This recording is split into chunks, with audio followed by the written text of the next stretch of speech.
جب کوئی انتقال کر جاتا ہے نا تو کوئی یہ نہیں کہتا کہ ابا جی کو غسل دے لو، کہتے ہیں میت کو غسل دو۔ ماں آنکھوں کی ٹھنڈک ہوتی ہے لیکن کہتے ہیں لاش کو اٹھاؤ، جنازے کو اٹھاؤ۔ آپ کے رشتے ناطے ختم ہو گئے، ختم ہو گئے۔ اگر آپ ناراض نہ ہو تو مجھے جنازے پڑھانے کا موقع ملتا ہے، ایک دو بات عرض کرتا ہوں، اس کے بعد ذکر کرتے ہیں انشاءاللہ دعا ہوگی۔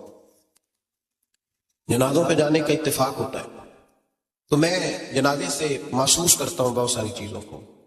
میں دیکھتا ہوں کہ جنازہ ہونے کے باوجود لوگ یہ سمجھتے ہیں کہ یہ ہونا تھا کام، یہ ہو گیا، اور وہاں کیفیت یہ ہوتی ہے کہ صرف یہی جنازہ ہے، اسی نے فوت ہونا تھا، ہم تو بچے ہوئے ہیں۔ قرآن پاک سے محبت کرنا، قرآن پاک پڑھنے والوں سے پیار کرنا، قرآن کے مدارس کو آباد کرنا، یہ بڑا مشکل ہوتا جا رہا ہے۔ ہم ایک مدرسہ چلاتے ہیں، ہم محسوس کرتے ہیں کہ یہ بڑا کٹھن معاملہ ہے، بڑا کٹھن۔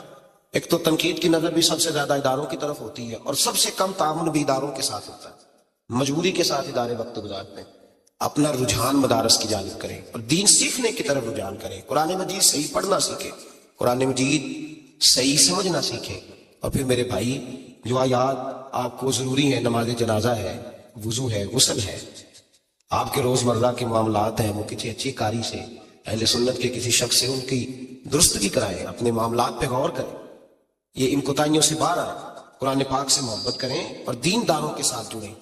ایک گزارش آپ سے اور کرنی ہے، اس کو بھی کھلے دل کے ساتھ سنیے گا، کھلے دل کے ساتھ۔ یہ شب برات کی رات ہے اور میں ذمہ داری کا مظاہرہ کرتے ہوئے بات کرنا ضروری سمجھتا ہوں۔ آپ کسی پیر صاحب سے ملیں، کسی آستانے پہ جائیں، یہ کچھ گزارشات ہیں، بات میری ختم ہو گئی، وہ کر کے میں دعا کرنے لگا ہوں۔ تو شریعت اسلامیہ کا ضرور پاس اور لحاظ کریں۔ یہ دیکھیں، جس صوفی کے پاس، درویش کے پاس، جس کو آپ پیر سمجھ رہے ہیں، اسے کوئی قرآن حدیث بھی آتا ہے، وہ کوئی سنت شریعت کا بھی پابند ہے۔ میری اپنی جماعت سے ہاتھ باندھ کے گزارش ہے، خدا را اب بس کر دے، بڑی تباہی ہو گئی اور لمبی چوڑی ہو گئی، تھک گئے ہم کہہ کہہ کے۔ لوگ سمجھتے نہیں اس چیز کو۔ اعلیٰ حضرت فاضل بریلوی نے لکھا ہے، ادھر دیکھیں، اعلیٰ حضرت نے لکھا ہے کندھوں تک بال رکھنا جائز ہے، کندھوں تک، کندھوں سے نیچے رکھنا حرام ہے۔ کیسے اس شخص کو لوگ پیر مان لیتے ہیں جس نے داڑھی سنت سے چھوٹی رکھی ہوئی ہے، بال بڑے رکھے ہوئے ہیں؟ یہ ملنگ صاحب ہے۔ ان تماشوں سے باہر آ جائیں، اللہ تبارک و تعالیٰ کی بارگاہ کی طرف رجوع کریں۔ ہم دم کے قائل ہیں، درود کے قائل ہیں، میں سارا دن پتہ نہیں 20 تعویذ لکھ کے دیتا ہوں، ہمارے بزرگوں کا طریقہ ہے، یہ چیزیں جائز ہیں، ان کی شریعت میں اصل ہے، دلیل ہے، لیکن کل دین یہ نہیں ہے۔ اپنے آپ کو بچائیں اور علم کی طرف رجوع کریں، تقوی کی طرف رجوع کریں، ان ظالموں سے، بیروپیوں سے اپنے آپ کو بچائیں۔